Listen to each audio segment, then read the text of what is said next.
أعوذ بالله من الشيطان الرجيم. بسم الله الرحمن الرحيم. السلام علیکم ورحمۃ اللہ وبرکاتہ۔ سورۃ الانعام آیت نمبر 132 سے 135۔ ان الحمد للہ والصلاة والسلام علی رسول اللہ اما بعد۔ اعوذ باللہ السمیع العلیم من الشیطان الرجیم من ہمزہ ونفخہ ونفثہ۔ بسم اللہ الرحمن الرحیم۔ وَلِكُلٍّ دَرَجَاتٌ مِّمَّا عَمِلُوا وَمَا رَبُّكَ بِغَافِلٍ عَمَّا يَعْمَلُونَ۔ وَرَبُّكَ الْغَنِيُّ ذُو الرَّحْمَةِ إِن يَشَأْ يُذْهِبْكُمْ وَيَسْتَخْلِفْ مِن بَعْدِكُم مَّا يَشَاءُ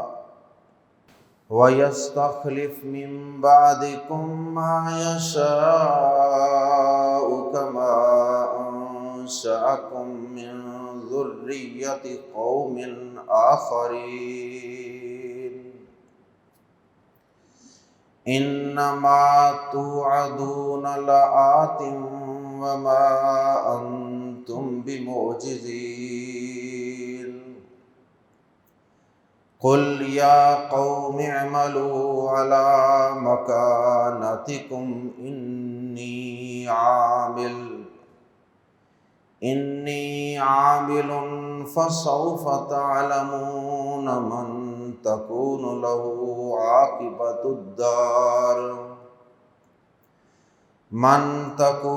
لَهُ عَاقِبَةُ الدَّارِ إِنَّهُ لَا يُفْلِحُ الظَّالِمُونَ۔ اللہ رب العزت نے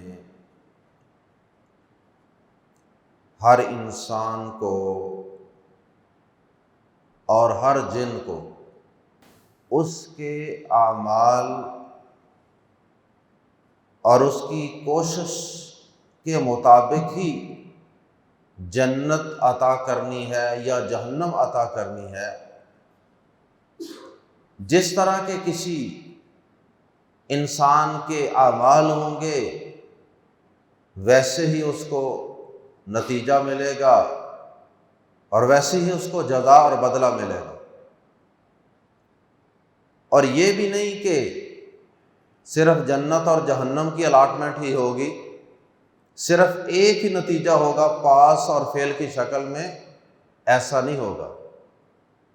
دنیا کے اندر ایسا نہیں ہوتا تو پھر وہ تو عادل ہے، عدل و انصاف کرنے والا ہے۔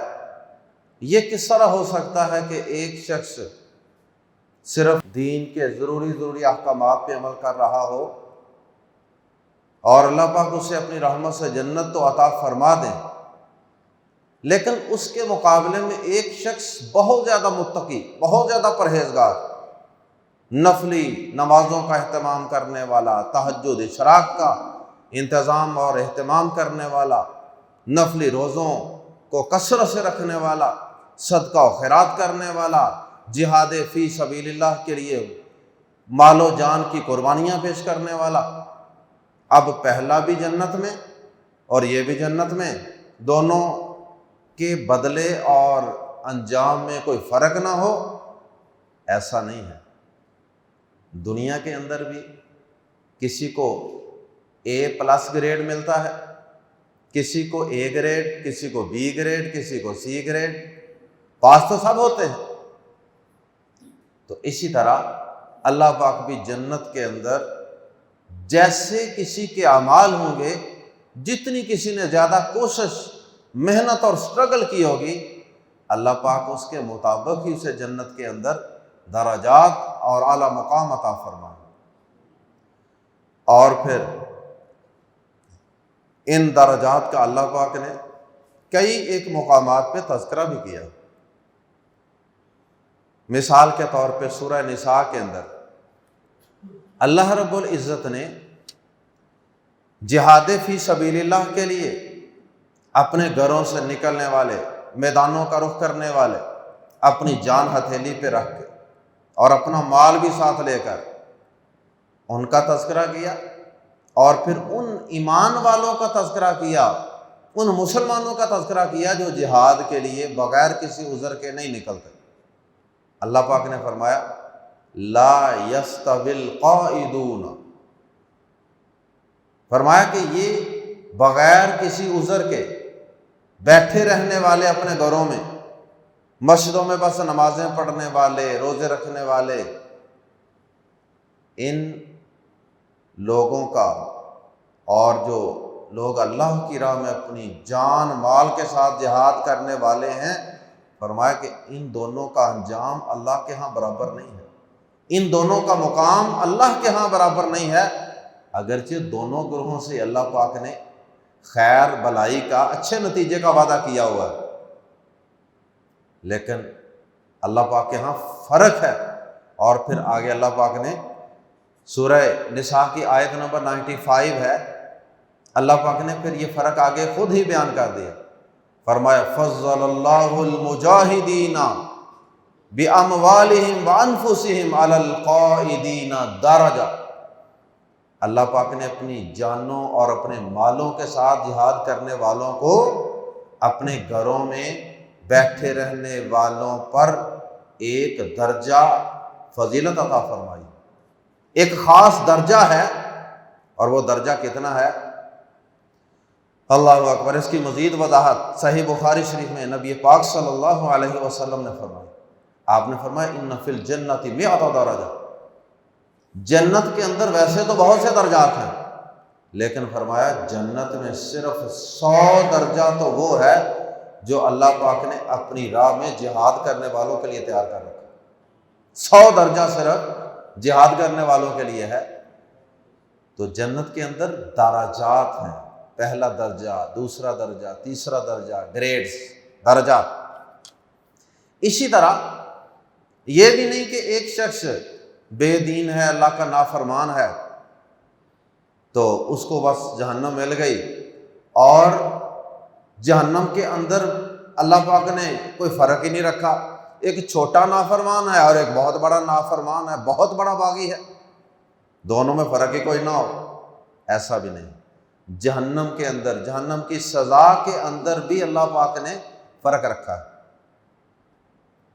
اور جہنم کے اندر درجات نہیں ہوتے، جہنم کے اندر درکات ہوتے ہیں، دال را کاف الف کا اور آگے تا، درکات، درجات اور درکات۔ درکات یہ نیچے کو جانے کو کہتے ہیں، یعنی یہ جہنم کا اوپر والا درجہ ہے، یہ کم عذاب والا درکہ ہے، کم عذاب والی جگہ ہے، اس سے نیچے والا اس سے زیادہ عذاب والا مقام، اس سے نیچے اس سے عذاب کی زیادہ شدت ہے۔ اس لیے تو اللہ پاک نے قرآن مجید میں منافقین کے متعلق کیا فرمایا؟ ان المنافقین فی الدرک الاسفل، فی الدرک الاسفل۔ تو یہ درک جو ہے یہ واحد ہے، اور درکات اس کی جمع، ان المنافقین فی درک الاسفل من النار، منافقین جو ہیں وہ جہنم کے سب سے نیچے والے مقام پہ ہوں گے۔ اللہم لا تجعلنا، کیونکہ انہوں نے اسلام کو زیادہ نقصان پہنچایا، اسلام کا لبادہ اوڑھ کر یہ اسلام کی جڑیں کاٹتے رہے۔ اللہ اکبر۔ تو جنت اور جہنم کے اندر درجات اور درکات ہوں گے، جتنا کوئی زیادہ اللہ کا فرما بردار اتنا ہی جنت کے اندر اعلیٰ مقام، جتنا کوئی اللہ کا زیادہ نافرمان اتنا ہی جہنم کے اندر اس کو نیچے والا مقام عطا کیا جائے گا۔ اللہ اکبر۔ اللہ پاک نے آیات زیر تفسیر میں سے پہلی آیت کریمہ کے اندر یہی بات سمجھائی ہے، تمہاری کوشش کے مطابق تمہیں مقام اور درجہ عطا کیا جائے، یہ نہیں ہے کہ تمہاری کوشش کو ضائع کر دیا جائے گا۔ اور پھر اس کے بعد اگلی آیات کے اندر اللہ پاک نے یہ بات سمجھائی ہے کہ اگر تم نافرمانی کرو گے، اللہ پاک کی نافرمانیاں، اس کی حکم عدولی کرو گے اور اس کے احکامات کی دھجیاں بکھیرتے رہو گے، تو یاد رکھنا کہ اللہ پاک تو بے پرواہ ہے، اسے تمہاری کوئی ضرورت نہیں۔ اگر تم ایسا کرو گے، اللہ کی نافرمانی کی راہ اختیار کرو گے، تو اپنا ہی نقصان کرو۔ اگر نماز نہیں پڑھو گے، سود نہیں چھوڑو گے، اور اگر تم پردہ نہیں کرو گے اور دیگر احکامات پہ عمل نہیں کرو گے اور دیگر گناہوں کو نہیں چھوڑو گے، تو نقصان اپنا ہی کرو گے۔ اور اگر نیک اعمال کرو گے، نماز پڑھو گے، قرآن پڑھو گے، تو فائدہ اپنا ہی کرو گے، اللہ کا تو کچھ نہیں جانا۔ اور وہ تو اس بات پہ بھی قادر ہے کہ اگر تم اس کی مسلسل نافرمانیاں کرو تو وہ تمہیں اس زمین سے نیست و نابود کر دے، تمہارا نام و نشان مٹا دے اور تمہاری جگہ اور لوگوں کو پیدا کر دے، نئے لوگوں کو پیدا کر دے، بالکل 0 میٹر نئی مخلوق آ جائے، نئے لوگ آ جائیں۔ یا اس کا مطلب یہ بھی ہو سکتا ہے کہ اللہ پاک بالکل ہی کوئی انسانوں اور جنوں سے مختلف مخلوق پیدا کر دے۔ اللہ پاک اس بات پہ قادر ہے کہ جس نے انسان پیدا کیے ہیں، یہ انسان کا آئیڈیا اللہ پاک کو ہم نے تو نہیں دیا ہوا، یہ اللہ پاک کی اپنی ہی ایجاد ہے نا۔ بدیع السماوات والارض، وہ زمین و آسمان کو بغیر کسی نمونے کے پیدا کرنے والا ہے۔ تو اگر وہ انسانوں کو پیدا کر سکتا ہے، اگر وہ جنات جیسی مخلوق کو پیدا کر سکتا ہے جنہیں ہم نے دیکھا بھی نہیں ہوا،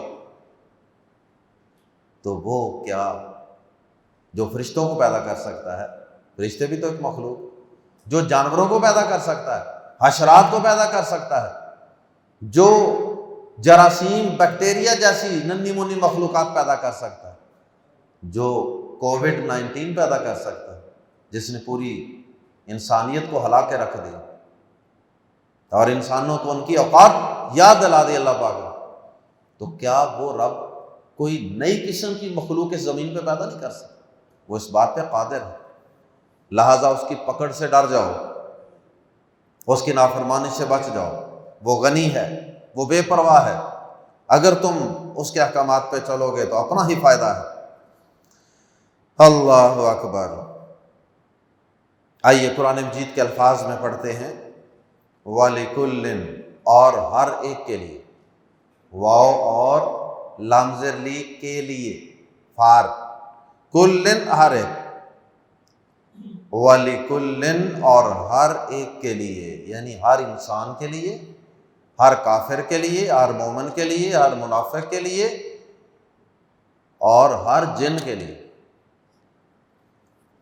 درجات، مختلف درجے ہیں، درجات، کئی درجات ہیں، کئی قسم کے درجات ہیں، کئی قسم کے مقامات ہیں، مختلف درجات ہیں، مما، من پلس ما، من سے، کس سے، کس وجہ سے، ما جو، مما اس وجہ سے جو، عاملو انہوں نے اعمال کیے، مما عاملو ان اعمال کی وجہ سے جو انہوں نے کی، یا اس وجہ سے جو انہوں نے عمل کی، جو عمل کیے اس کی وجہ سے ہر ایک کے لیے مختلف درجے ہیں۔ اور نبی صلی اللہ علیہ وسلم نے فرمایا جنت میں سب سے اعلیٰ درجہ فردوس ہے، سب سے اعلیٰ درجہ جنت الفردوس ہے، یہ رحمان کے عرش کے نیچے ہے۔ اور نبی صلی اللہ علیہ وسلم نے فرمایا کہ جب تم اللہ پاک سے جنت میں جنت کا سوال کرو نا، جب تم اللہ پاک سے جنت کا سوال کرو تو اس سے جنت الفردوس کا سوال کیا کرو۔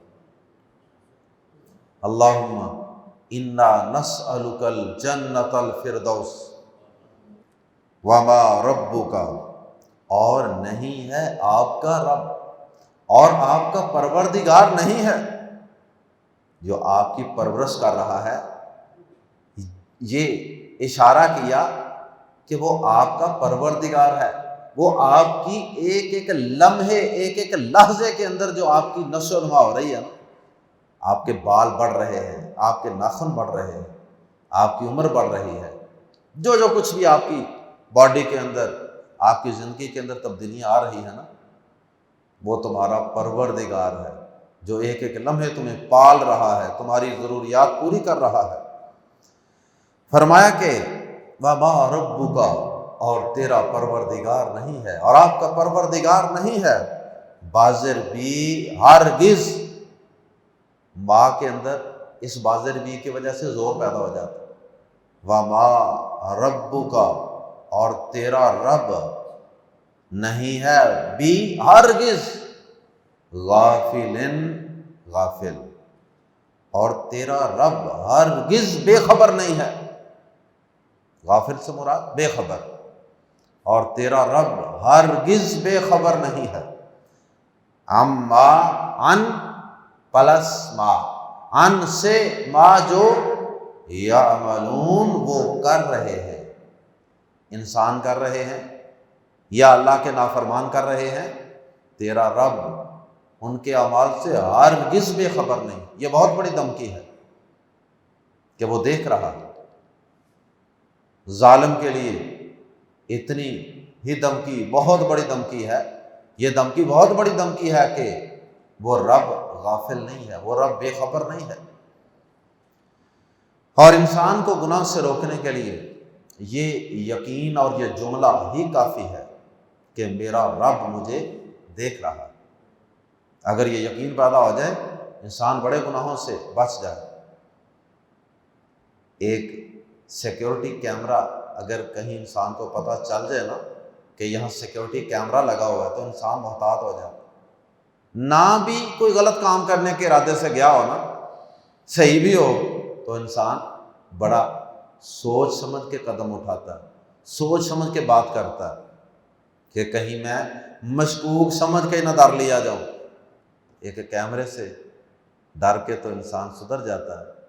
تو اگر یہ یقین ہو جائے کہ وہ رب اس کیمرے سے کئی گنا زیادہ بہتر طریقے سے دیکھنے والا ہے، جاننے والا ہے، اور ہمارے اعمال کو محفوظ رکھنے والا، تو انسان یقیناً گناہوں سے بچ جائے۔ اس لیے نبی صلی اللہ علیہ وسلم یہ دعا کیا کرتے تھے نا،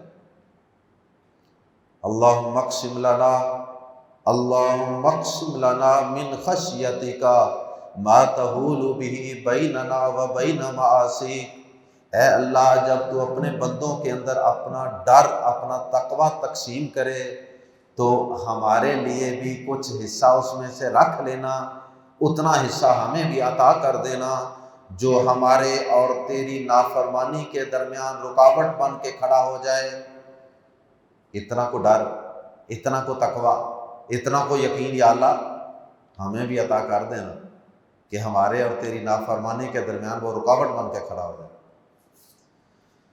اللہ اکبر۔ وَرَبُّكَ الْغَنِيُّ، اور آپ کا رب ہی ہر طرح سے بے پرواہ ہے۔ اصل جملہ یوں تھا وَرَبُّكَ غَنِيٌّ، لیکن یہ الف لام لگا دیا، اس کی وجہ سے اس میں ہی کا معنی پیدا ہو گیا۔ وَرَبُّكَ الْغَنِيُّ، اور تیرا رب ہی ہر طرح سے بے پرواہ ہے۔ اور دنیا کے اندر کوئی بڑے سے بڑا بادشاہ بھی ایسا نہیں ہے، کسی سپر پاور کا نام نہاد بادشاہ بھی ایسا نہیں ہے جو کہہ سکے کہ میں سب سے بے پرواہ ہوں،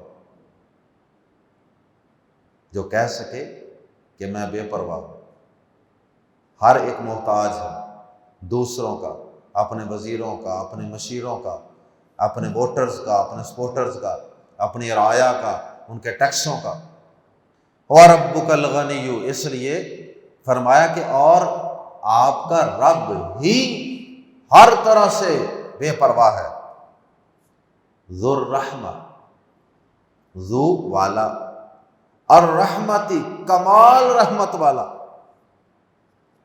اور تیرا رب ہی ہر طرح سے بے پرواہ اور کمال رحمت والا ہے،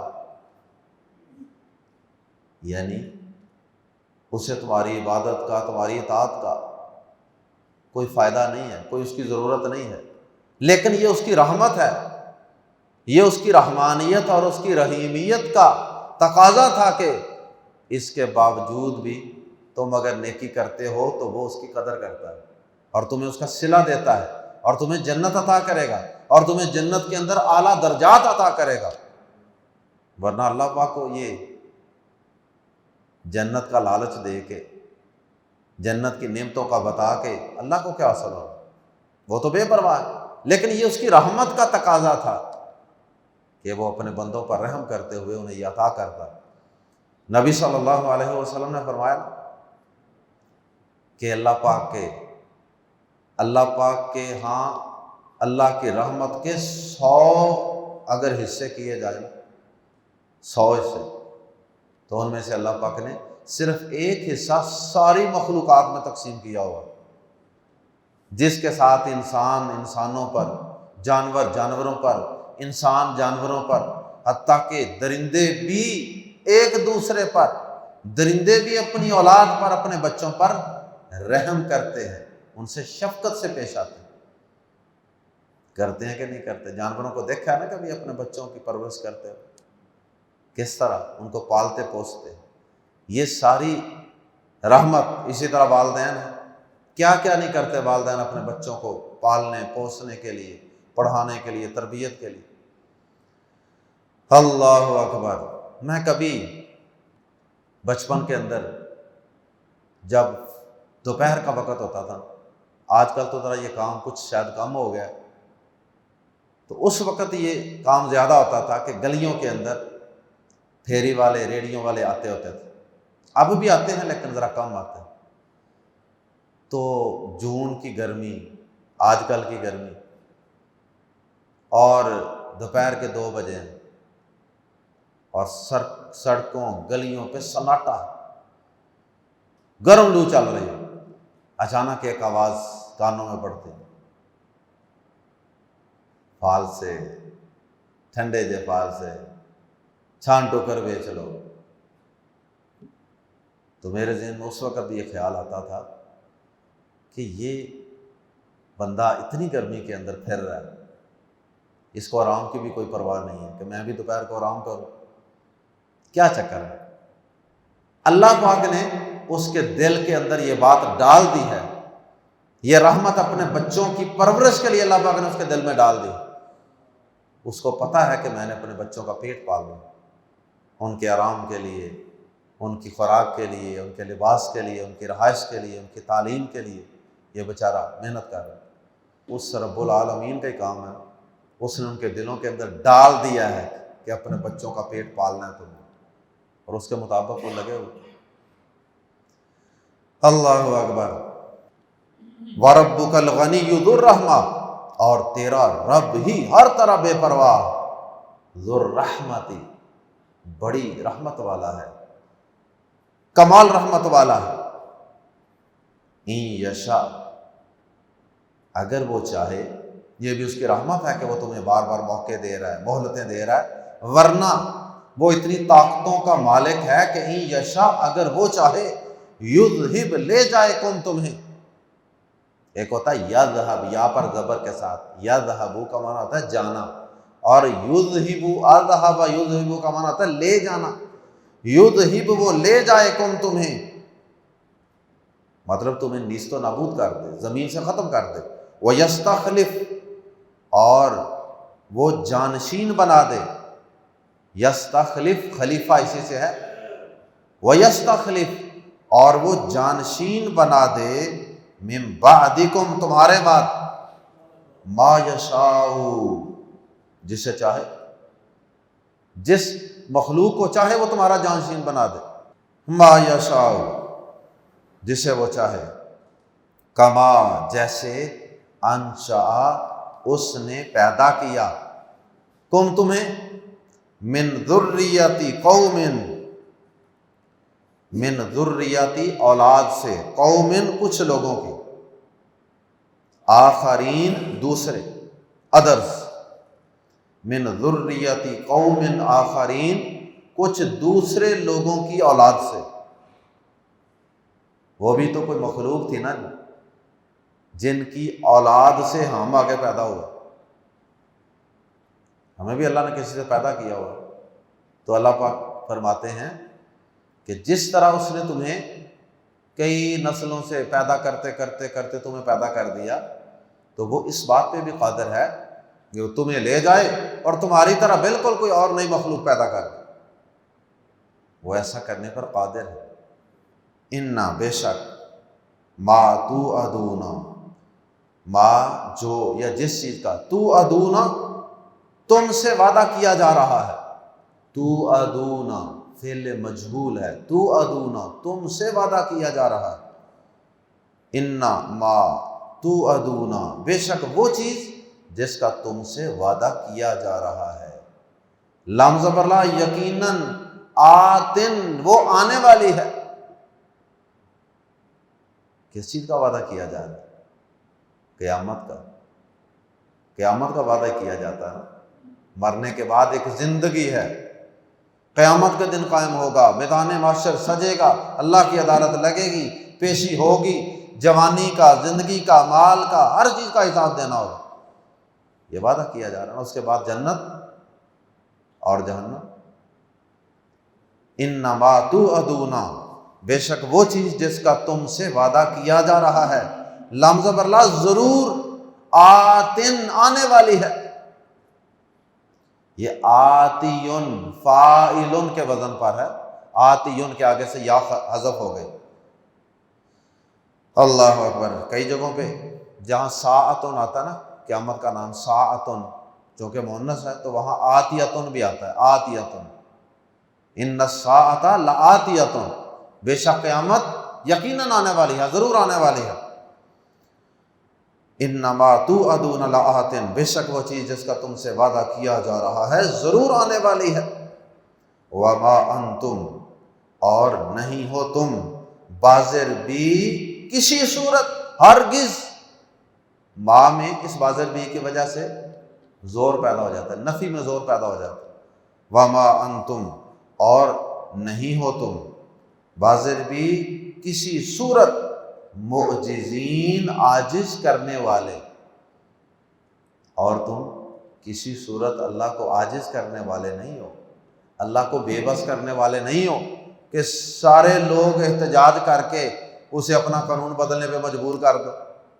ہوتا ہے نا، دنیا کے بادشاہوں کو تو مجبور کر لیا جاتا ہے نا، احتجاج کر کے، پروٹیسٹ کے ذریعے سے، جی ہم نے ٹیکس نہیں دینا، جی ہم کاروبار بند کر دیں گے، ہم ملیں آٹے کی بند کر دیں گے، پیٹرول بند کر دیں گے، تو پھر حکومتیں مجبور ہو جاتی ہیں۔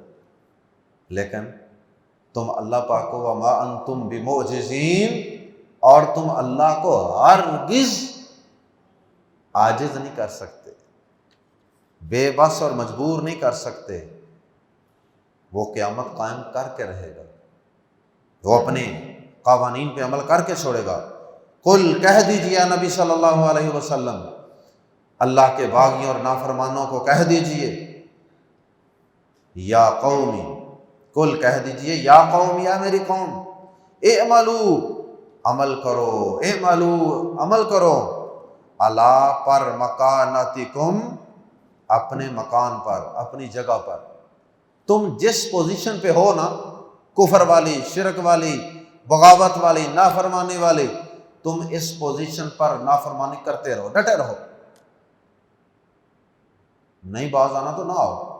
یہ دھمکی ہے، یہ ان کو اجازت نہیں دی جا رہی کہ جو جی چاہتا کر لو، بلکہ یہ جس طرح ایک باپ بھی بیٹے سے ناراض ہو کے کہتا نا، ٹھیک ہے پتر پھر تو جو کرنا کر لو، میں ویکھ لاں گا تمہیں، تو یہ اس قسم کا انداز ہے۔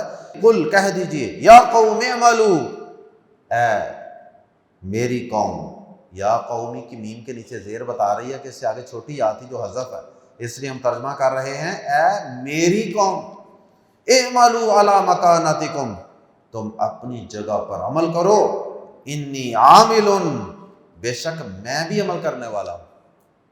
یعنی تم اپنی جگہ عمل کرو، میں اپنی جگہ عمل کرتا ہوں۔ فسوف، تو ان قریب، تعلمون، تم جان لو گے، فسوف تعلمون، تو ان قریب تم بول لیں، فسوف تعلمون، یعنی اس کا انجام جان لو گے، اپنی ڈگر پر چلتے رہنے کا انجام جان لو گے۔ اور کیا جان لو گے؟ ان قریب تم جان لو گے من تکونو، کون ہے جو ہوتا ہے لہو اس کا، من تکون لہو، کون ہے جس کے لیے ہوتا ہے عاقبت الدار، عاقبت و انجام الداری، اس گھر کا، تو کون ہے جس کے لیے اس گھر کا انجام ہوتا ہے، مراد ہے اچھا انجام، اس گھر کا یعنی جنت کا اچھا انجام کس کے لیے ہوتا ہے، یہ ان قریب تم جان لو۔ اور وہ مرنے کے بعد وہ تو جنت کا انجام جاننا تھا نا، اللہ پاک نے تو دنیا کے اندر ہی انجام دکھا دیا تھا۔ نبی صلی اللہ علیہ وسلم کو اللہ پاک نے دنیا کے اندر ہی غلبہ اور نصرت اور فتح نہیں عطا فرما دی، سارے دشمنوں پر اللہ نے آپ کو غلبہ نہیں عطا کر دیا، سارے دشمنوں کو مجرم بنا کے سامنے صف کے اندر قطار کے اندر کھڑا نہیں کر دیا اللہ پاک، مکہ بھی فتح ہو گیا، مدینہ بھی فتح، اسلامی ریاست قائم ہو گئی، اور نبی صلی اللہ علیہ وسلم کے بڑے بڑے دشمن یا قتل ہو گئے یا غلام بن گئے یا اسلام قبول کر گئے۔ اور پھر آپ کے دنیا سے تشریف لے جانے کے بعد صحابہ کرام کے دور میں تو اسلام شرق و غرب بڑی دور دور تک پھیل گئے۔ تو یہ اللہ پاک نے دنیا میں دکھا دیا تھا کہ یہ دنیا کا اچھا گھر کس کے لیے ہے، یہ بھی اللہ نے دکھا دیا، تو آخرت کا اچھا گھر بھی اللہ پاک اسی طرح دکھا دے گا کہ یہ بھی ایمان والوں کے لیے ہی ہے۔ اکثر آپ نے سنا ہوگا نا، الحمدللہ رب العالمین والعاقبۃ للمتقین، عاقبت اچھا انجام وہ متقین پرہیزگاروں کے لیے، پھونک پھونک کے چلنے والوں کے لیے۔ انہو، بے شک حقیقت یہ ہے، یہ ہو سے مراد یہ ضمیر کسی کی طرف نہیں لوٹ رہی، اس سے مراد کوئی شخص نہیں ہے، بلکہ انا کے ساتھ یہ ہو ضمیر کبھی کبھی ضمیر شان کے طور پہ آتی ہے، اس کا ترجمہ کریں گے انا، بے شک، ہو، حقیقت یہ ہے، انہو، بے شک حقیقت یہ ہے، لا یفلح، نہیں فلاح پائیں گے، الظالمون، ظالم لوگ، بے شک حقیقت یہ ہے کہ ظالم لوگ فلاح نہیں پائیں گے، فلاح پائیں گے تو متقین پائیں گے، ایمان والے پائیں گے، ان کے لیے اچھا انجام ہے، اچھا گھر ہے۔ اللہ ہم سب کو جنت کا اچھا ٹھکانہ عطا فرمائے، جنت کا اچھا گھر عطا فرمائے، اور اللہ جنت کے اندر ہمیں اعلیٰ مقام، اعلیٰ درجات، جنت الفردوس عطا فرمائے۔ جنت میں اللہ ہمیں انبیاء کرام، صحابہ کرام اور اولیاء کرام کا ساتھ نصیب فرمائے۔ سبحانک اللہم بحمدک، اشہد ان لا الہ الا انت، استغفرک و اتوب الیک۔